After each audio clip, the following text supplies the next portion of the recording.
Testing, testing. 1, 2, testing. Just kidding. We've tested this a couple times. This is take 3 because apparently we're not podcasters. So, thanks so much for being here. Podcast number 1.3 of Beyond the Moms. Isn't that funny? I have your favorite mom here, my very own wifey, Miss Brittani.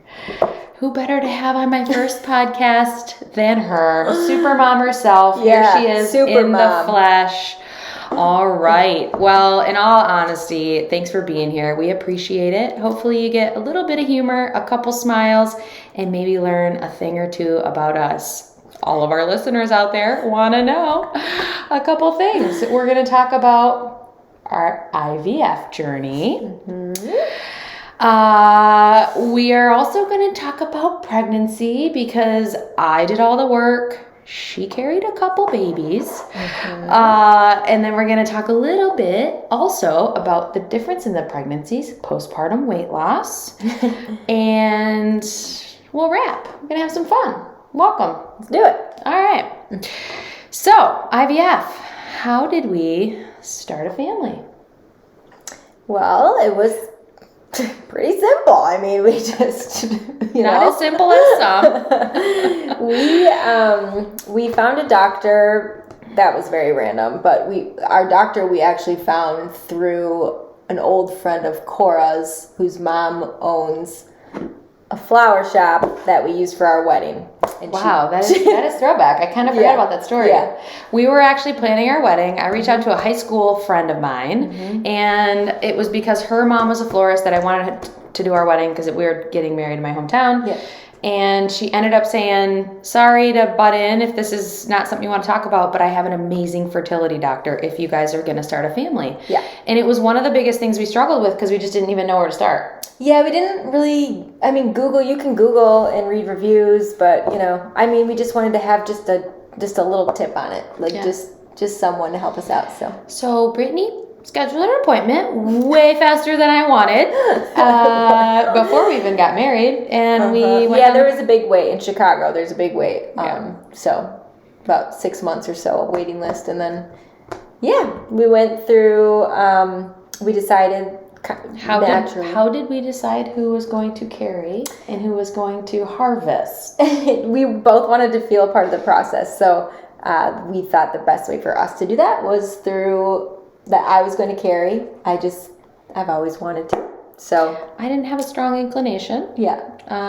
But using my eggs was a way to involve me. And so I like to say I did the hard part. And I certainly didn't. She did. But anyways, we went through, what else? We went through a couple. So we went through our first round and we got 2 healthy. I was the Easter bunny, by the way. She got a lot of eggs. But in the end, we only had 2 embryos. Perfect embryos. Yes. Our first one is now Cole. And 3.5 with an attitude. Sleeping right now. And then the second one was... we had a name, sadly. The second one it took, but then we very soon in the process miscarried. And then...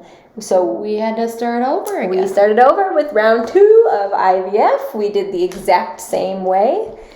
In the middle of COVID, 2020. In the middle of COVID, yeah. So we had a couple starts and stops, but it was interesting. The second time was the first time was interesting because we felt like we really went through it together. Yeah. It was such a kind of unique experience, but looking also, back, we didn't have kids, so there was all the appointments there were at 7:30 in the morning. Totally. So we both worked downtown at the time, so we would drive together, go into these appointments together, and it's a lot of appointments. Looking back, you don't have to go to every appointment. Your significant other. No, you don't. But we were fired up. We did. But the second round. We had to go through entirely separate, kind of, because it was COVID. In fact, the day we did I always say extract, that's not the right way to say it. When they did the egg retrieval. Yeah, when they did the retrieval. Much better way of explaining it. Brittany sent me into surgery, and she was supposed to be there waiting on me, and you couldn't go up, so she was supposed to be in the parking lot. In my car. She went back to work. Yeah, because I wasn't going to No wait biggie. there. And I couldn't really take off time because I had patients already scheduled, and so I was I like... gotta go clean some teeth. Yeah.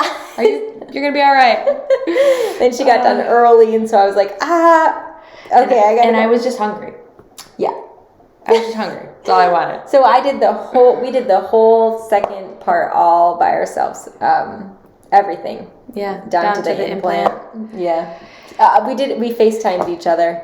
Yeah. Best we could do. Anyways. So first implant is now Connor. Is now Connor from that one. Yeah. So we had a pretty successful experience, especially when compared to, I know a lot of people out there that have just really, really long IUI and IVF journeys. So just be patient, be positive. I was going to say, what tips? Patience, positivity, lean on your network. Yeah, stay busy. We would during like the 10-day waiting period, we would always like every night or every other night have something to go do. Like remember, like it was even like as simple as like a movie night to look forward to, just so you could a walk. We went down to Lincoln Square a lot. Yeah, just stay busy. Keep your mind off of it. Lean into your network. Yep. Lot of people out there going through and struggling with and having success with. Actually, we just touched base with a couple that we know back in Chicago. They had how many failed IVFs? I mean, a lot. Over 5 or 6. Yeah. A year, 5 years plus probably of going in and out of IUI and then IVF, and taking they're pregnant. And Yeah. So there's always hope. Stay hopeful. Yes. All right, now we're pregnant. Let's talk about it. We're not currently. No. That sounded Talk about so generally bad. speaking, through IVF, now we're pregnant. Yeah, people are going to get the wrong impression. We're not. But I actually wanted to talk about your 2 pregnancies. Yes. Third party onset looker here. Very different. So, talk to us about your 2 pregnancies. Okay, so the first one, did everything by the book, ate a lot of vegetables, Questionable. still was going, I actually still did CrossFit. Oh, yeah. Up until our gym closed, and then I didn't feel comfortable switching coaches. So probably what, 3 months? 2 months? I was almost 20 weeks, I think. Okay. Yeah, I was pretty far. Yeah. And then I just didn't feel comfortable anymore. So you transitioned from CrossFit to the cupcakes with number 2. No, honestly, so amount of weight lost or amount of weight gained in 1 was about 20-25. Number 2 was about 45 to 50. Stopped counting at 45. I was just hungry all the time. Like, I was so hungry all the time. Nothing would fill me up. So I could have made better choices, sure. But I craved a lot of sweets. I remember the cookie platter at Christmas. Yeah. Disappeared. And I was pregnant over the holidays. In your pocket? Where are they? Yeah, I was pregnant over the holidays, and that just, I wasn't actually and we were moving. And I wasn't gaining weight actually in the beginning. The doctor was like, I just need you to start, being more mindful. And we were moving, so we were in the midst of shuffling and packing up our threesome of a fam and moving down to Nashville. And we had he was like 1.5-ish. Yeah. So lots going on. What was the one thing you did like vastly differently? Just ate totally differently? Yeah, I don't know. It was just different pregnancies. That's all I can say. Yeah. I don't know. I was just hungry all the time. Yeah. Here's the good news though. You're down to your birth weight.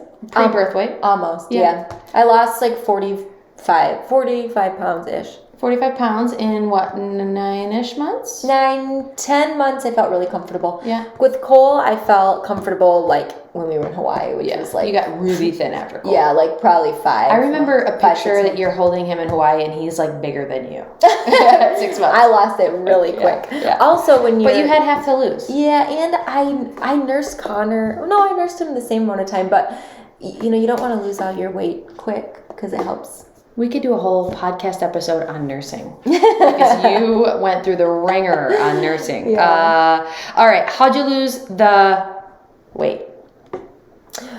with number 2. Oh, okay. 50 pounds. 50 pounds. 50 pounds a lot. Yeah, and it was hard because I had him at the end of May, so June, July, and August, it's swimsuit season. Yeah. And it was really, really hard, like mentally. We didn't go down to the pool a lot anyways because Connor was, how do I say? Her pregnancy. Feisty. Connor describes or explains her pregnancy. He was super colic. Ding, ding, ding. Yeah, he was very super colic. He was born in May. slept. Our first 3 months was like, I think we slept 20 hours all 3 months collectively. It was really, really hard. It was really hard. Probably the hardest, not even probably, absolutely the hardest thing we've been through as individuals or as a couple. Yeah, for sure. And we could talk a lot about colic, how we got out of it. Yeah, some the of the thing things that we pulled us learned. out. Don't tell them. Spoiler alert. That's another episode. We need to keep our listeners happy and holding on. All right. He's good now. Yeah. But how'd you lose the weight? I did start monitoring what I ate for a little bit there. Yeah. I'm back off the rails now. Yeah. No, you're not. But we're going to talk about your balanced diet in a minute. It's really hilly around here too. And so every time you go for a walk, it's, I don't know. It's like it's walking hard. on an inclined treadmill. All the She time. forgot to mention her Peloton. Oh, yeah. That made it its appearance. You were really good about what? I was really focused 15-minute classes, 3 days a week. Yeah, I've never done more than, I did like a 20-minute class once or twice, but I do 15-minute class. I need to get back on. Yeah. I need to get back on Peloton. I don't know if you know this about Maybe Brittani. after this. She's never been like a whole like hardcore worker outer. Yeah. In fact, when I met her, I brought her to the gym on like date number 2.5, 3. If you count that one night as a date. Of that one. We went to the gym, and I worked at GNC at the time, so I'm like, take a pre-workout, and I was like super into it, and so I gave her a scoop of this pre-workout, and she was no, I wasn't.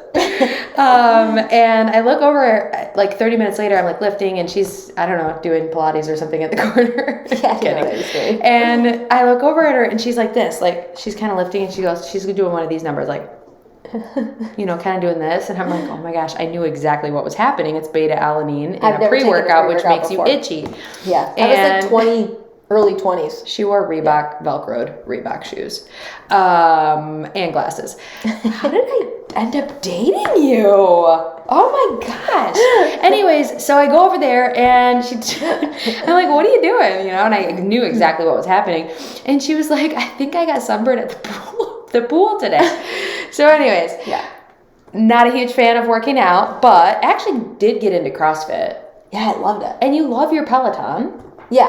Well, functionally I would say. The Peloton is good. My goal was 3 days a week. I've kind of scaled it back to 2. Well, you're skinny again. So, and you don't love working out. You can always make time. Yes, you can. I'm going to go on a soapbox about that one, folks. Self-care. All right. So, lost the weight, feeling good now. Feeling but good? Here's the relatable part about you. Yes. For one, full-time mom zone, all times. Oh, yeah. 2 kids, crazy boys. I stay at home with the babes. Connor literally will, swing from the chandelier with his middle finger in the air with no remorse. And I'm not kidding. The kid is crazy. Cole's more of like a librarian in New York. We are such good podcasters. Our video recording died. I hope you got my joke. It was pretty good. Anyways, you epitomize balance. Yes. You love cupcakes. In fact, last week, how many did you have after the birthday party? Be honest with the listeners. They need to know the truth. 5. 5. And a cake. 5 and a cake. Balanced with what you do really well. Yeah. I always eat a really good breakfast. Always. Yeah. Breakfast tip. I think I shared this. We always make breakfast in bulk. Yeah. Breakfast is like, if you have kids specifically, or even if you don't and you're trying to get to work, mornings are crazy. Mm-hmm. So we always make things in advance. Mm-hmm. Big batches of whatever you're making, just make a lot of it. Mm-hmm. And then you have it for the next couple days. Or go to Costco and get those pre-made sandwiches. If you're trying to lose weight, you can get the... Or the veggie muffins. I'm going to do a whole Costco episode. Yeah. Not episode, but something. Yeah. I like to eat a lot of fat in the morning. To fill you up. To fill me up. Because then I don't get another break until Like I go back. No.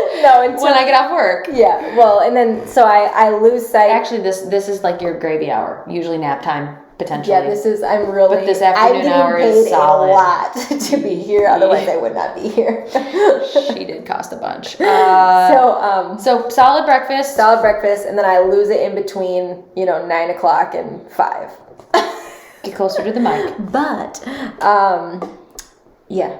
Then dinner I usually cook. I've been sharing a lot about dinners. Yeah. It's simple, but it's balanced and nourishing. So you're able to get away with some flex. Imagine that. It's not an all or nothing for you. Yeah. That's great. Yeah, I don't diet. I went on one diet my life. The Wadapalooza challenge. Yeah, I did really good with it. Yeah. And since that diet, that was how many years ago? 6, 7, 5, 8. Yeah, 5 or 6. 5 More or 6 than or that. so. We lived in that condo. Oh yeah. Yeah. The Paulina condo. Yeah.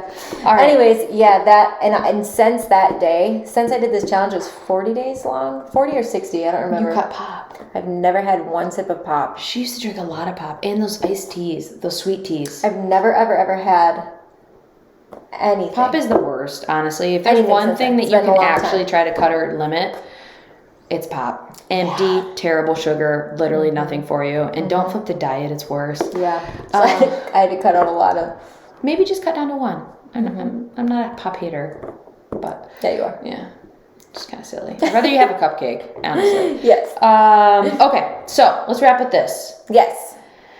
Since you're such a relatable, balanced, got a lot going on, not like the health and fitness guru. Yes. What are maybe just a couple things that you've I learned? haven't found someone I can lean on yet to help me with workouts and eating. You should hire a coach. But I'm gonna do it. We actually, there's a gym really close to our house that actually is connected In the garage. Wow. Full gym. And if you don't like that flavor, upstairs is more. Party. I know. Workout party. Yep. How about couple tips that you've learned? By the way, when I met her, yes, back in the Reebok Velcro glasses at the gym days, she also lived on Hormel, like the Hormel noodle packets. In fact, like the first time I ever went over to your house, I'll never forget this. My college roommates that can attest to that. Yeah.